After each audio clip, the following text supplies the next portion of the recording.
Calaroga Shark Media.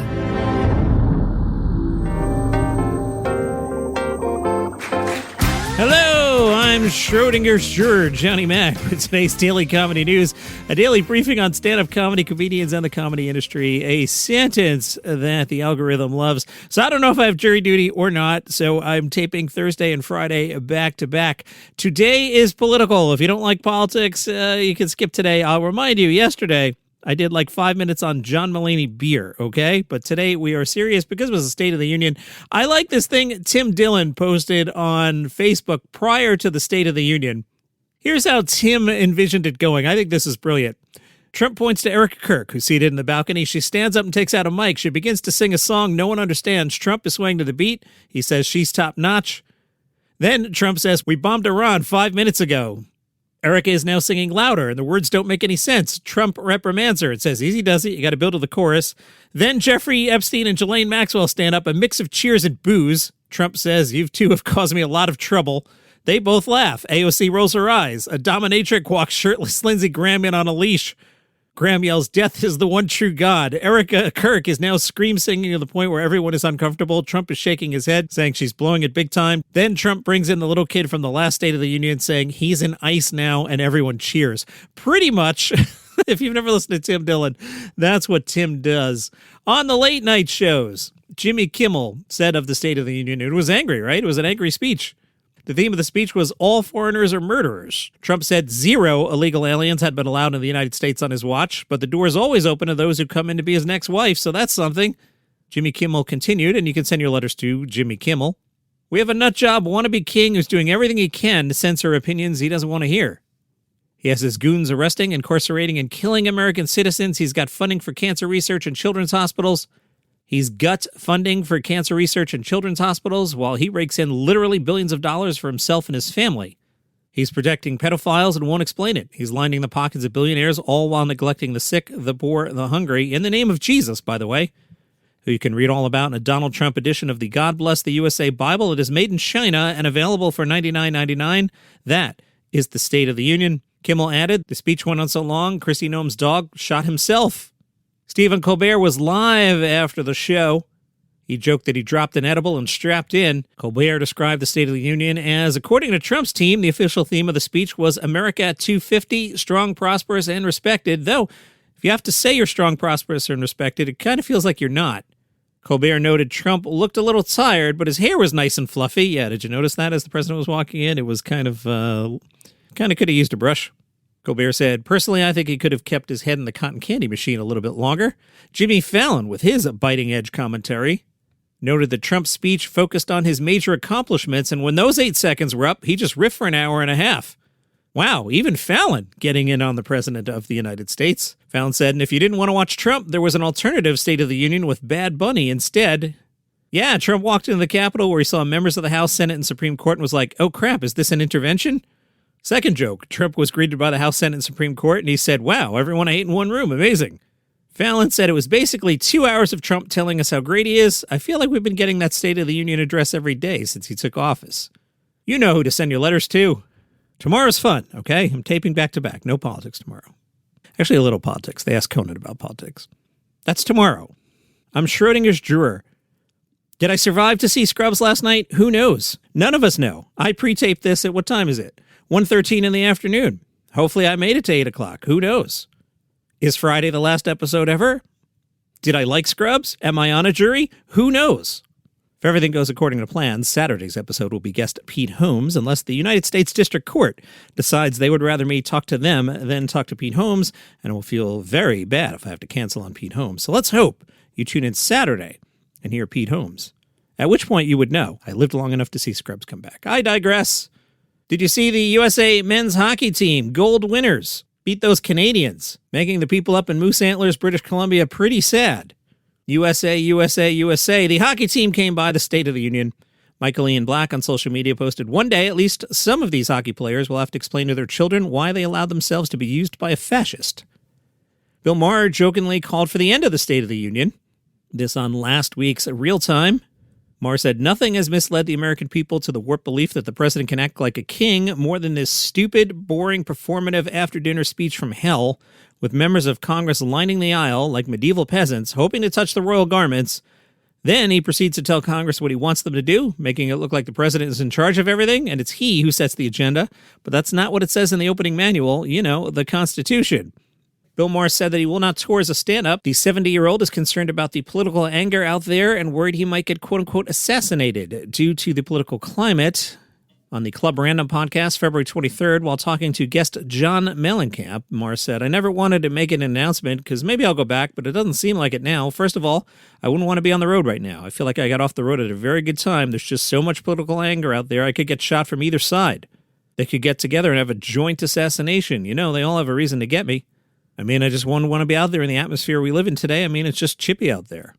Later in the podcast, Bill Maher said he fears Democrats less than Republicans, despite being unhappy with the Democrats. Maher said, yeah, there's a certain woke part of this country that hates me because I refuse to just let them get away with insanity that they never used to try before and never used to say things like that before. But in general, I find them, the Democrats, less alarming than the Republicans and the conservatives who don't believe in conceding elections. Lots of other basic Democratic stuff. But yes, I think both sides have to be called out.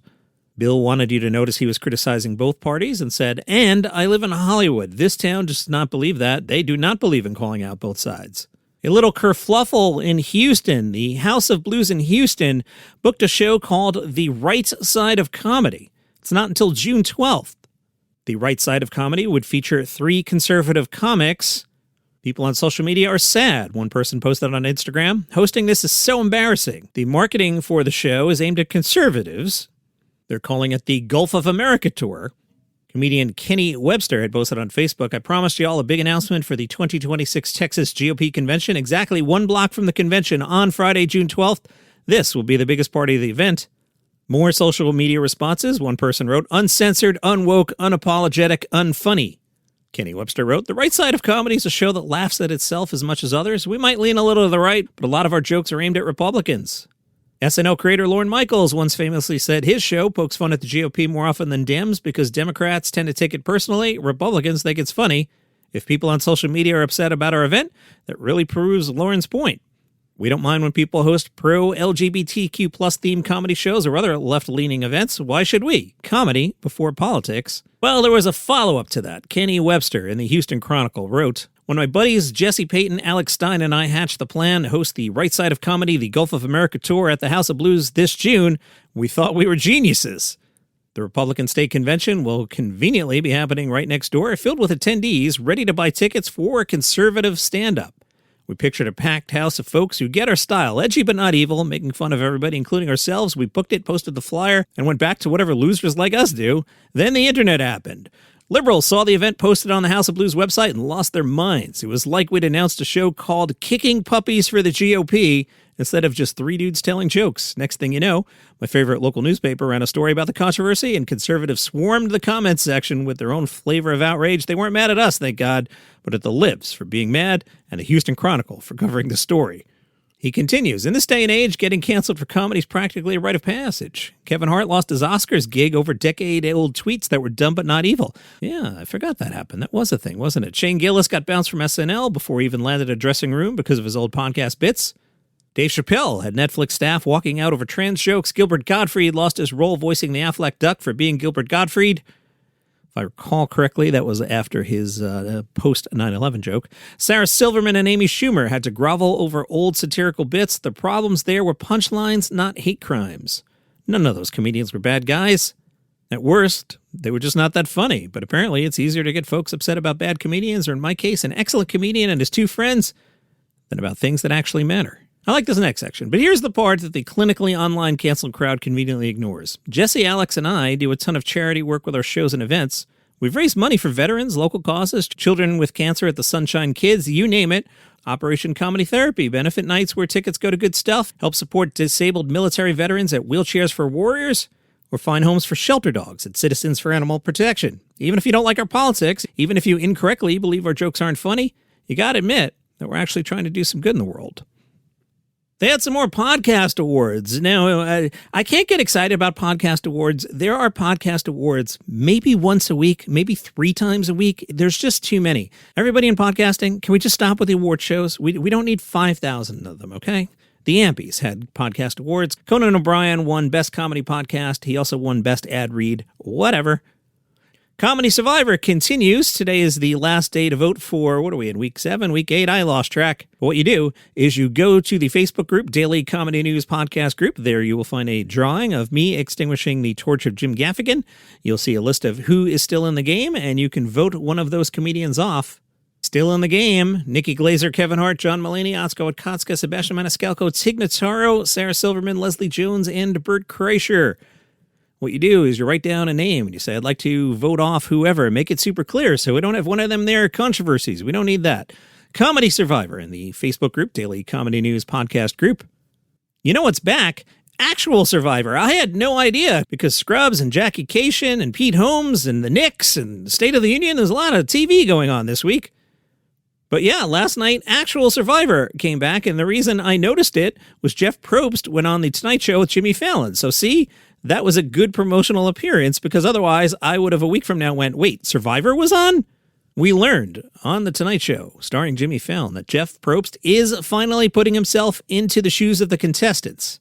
In the Survivor 50 teaser, several famous Survivor fans, including musicians Zac Brown and Billie Eilish, social media personality Mr. Beast, and Jimmy Fallon himself, are involved somehow in this new Survivor 50 season. Probst explained the theme of this season is in the hands of the fans, and in the back of my mind I thought, man, there's some really cool famous Survivor fans. I wonder if they would want to be part of it. Probst remembered last time he was on The Tonight Show, Fallon told him, you should compete on the show. And Probst said, I will if you will, and we shook on it. And that night is when I decided we should have a few celebrities. We didn't get too much out of Probst. He said, I am a man of my word. I'll just leave it at that. Fallon was like, do you compete? Probst said, I'll just leave it at that. It's enough of a tease. Fallon continued, Jeff Probst competes in Survivor. Probst said, yeah, I do. It was only fitting that I've talked so much smack for so many years that I finally compete. And I'm not going to say how it went. I'll just say I have a lot of respect for the players. Survivor, Season 50. Not to be confused with completely legally distinct parody Comedy Survivor. Got a lot of TV to watch. The Pit. You like The Pit? I love The Pit. My wife loves The Pit. Boy, between Scrubs and The Pit, we're going to be like a couple watching TV together twice a week. What are we, newlyweds? It's been 20 years since that happened. You've been married for a while? Hey, I'm going downstairs. See you in 2 hours. People in their 30s now are like, that's horrible. They're not in love anymore. And the people in their 50s like, yeah, I get it. I didn't realize the person on The Pit playing the American Sign Language interpreter is comedian Moshe Kasher. I didn't put that together at all. There was a quick scene, the minorest of spoilers. There's a patient who is deaf. Moshe Kasher, the interpreter, signs, happy to be here. And then the scene ends, and that's all we see of Moshe Kasher.